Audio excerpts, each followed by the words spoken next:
I leave Kaduna once my tenure ends, retrench workers and reduce appointees, El-Rufai. The Kaduna State Governor Nasir El-Rufai says he will leave the state at the end of his tenure. Isn't that what you're meant to do?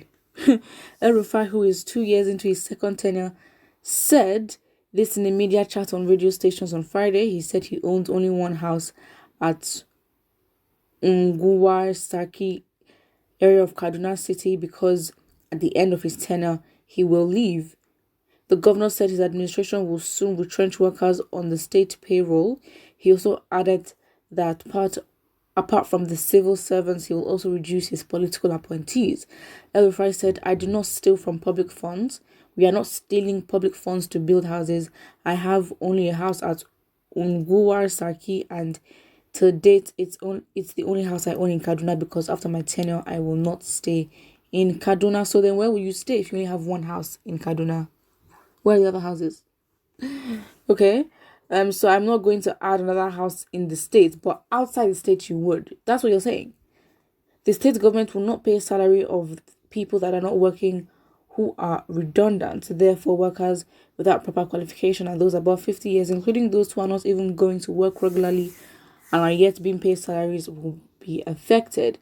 On the political appointees, El-Rufai said, we are looking at the possibility of reducing political appointees because if you reduce others and fail to reduce yours, that will be injustice. We will surely check and reduce some of our own. In fact, we have already commenced the process. So who is he trying to convince? And this is his second tenure. So he's been a governor for what? He's going to be for 8 years. Wow. Okay. Someone says you refuse to own another house because you have already made up your mind that you will destroy Kaduna before hiding. Wow. And I think it's like, so who are you trying to convince? We know that these claims in Nigeria of corruption and politicians are literally having other houses. We know it's there, but then it's like, did anybody specifically ask you to come and tell us? Because again, we don't trust you. Even if you say this, it doesn't change how people will see you or see the view of politicians in general. Someone says you cannot live in Abuja outside of the country or any other place where you will enjoy safety and security whilst you created so much anarchy and hated by your Muslim brethren against the southern Kaduna. They must come for you. Wow, sure, he must be hunted down. Said, please don't leave, stay there. Why are you running so stupid? So it's like, I don't understand why. Again, I think it's if this person is right and saying that the hatred by your Muslim brethren against Southern Kaduna people, they must come for you. I mean, if he has done so much like that, why has there been no protest? I mean, if you're a Muslim, can you put in the comment section, is protesting like not allowed, or peaceful protest not allowed, or holding these people accountable? Is that not allowed?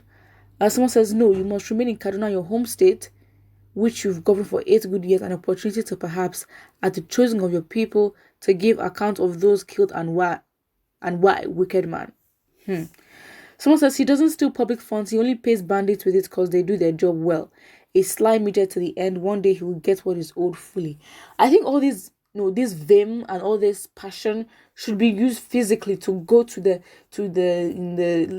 like, what do you call it, the state house in Kaduna where he is, and go and protest. All this energy online is good. We follow the conversation, but again, if we do not go protest and make our voice known on the streets, nothing will technically happen.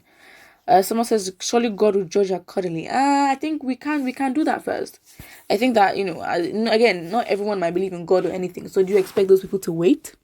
The fact is, you holding them accountable does not mean you have to do the most, but holding them accountable first, yeah, if you think God can do it, absolutely. But you also have to hold them accountable because, again, they have done certain things and put certain things in place, promoted corruption and oppression where you and your future generations will pay for it. So, yeah. Someone says, why? Okay. I thought that you have made Kaduna a safe haven. Where are you running to? To go and enjoy the looted money.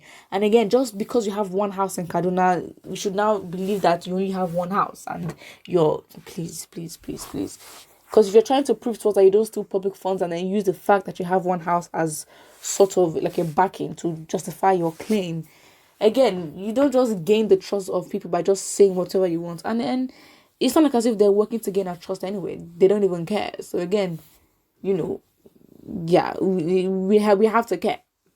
by force. We have to care. Someone says he will escape to Abuja to avoid bandits and kidnapping. Maybe then those his children must have taken over Abuja. If you are doing well, you would have not been talking of running away from your state. This is common to all of you, but one day the evil you do will fish all you out. Well, the evil a lot of people have done, a lot of politicians have done, they've died, and nothing has happened to them. So it's like they can easily run away if they wanted to. They're not the only stakeholders, they definitely have connections inside and outside of Nigeria. So again, it's like, can we actually hold them accountable? Because I think at this point, lack of faith of what we can do, we just leave it to God and be like, you know what, God, do your thing. But yeah, it's what would happen to him, because I love the vim and all the passion people are holding him accountable with. But again, if you don't do it on the streets, how do the people of Kaduna see him, especially Muslims? Like, obviously, he's a Muslim as well, so it's like all the Muslims in the states, how do they feel about him if they know that he's doing things that are against Islam or even against their basic human right? They should go and protest and go against, except it's against their religion, which is absolutely fine.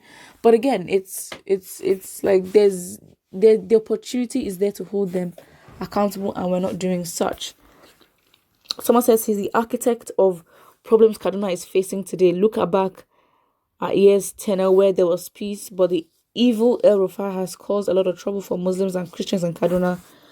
And Kaduna people don't know or don't allow the devil to run away. He must face the insecurities they have created shame into him and his Buhari beast. Yes, I am happy that if it's a thing in Kaduna where they do not take that, they should not, and they should start the pressure now. They should. Someone says this is damage and control measures. Exactly. After all, you have destroyed the whole city and its people are impoverished. What else will you be doing in Kaduna than to run away? Take it or leave it. No one believes you anymore. Just my candid opinion. Of course, no one believes him anymore. And I think if the Kaduna people, if they feel that, in our state, you can't come to our state, destroy our state and leave. If that's the energy that you guys are on, so be it. That is the energy that you guys should be on. So yeah, that's just what it is. So another comment here says, wherever you relocate to, the evil you do will surely haunt you. Will it not? Because again, Nigerians can forget a lot of things very easily and we just move our lives. It might just be that, we live in a very traumatized place and things are happening so many times that, we just think it's better to move on and forget. And I think I don't even know if we've ever held, in the history of Nigeria, have we ever held any politician accountable? Or is it politicians that hold another politician accountable for betraying them, but then to us, it seems like as if they're holding them accountable? Just put what I think in the comment section below, and do not forget to like and subscribe.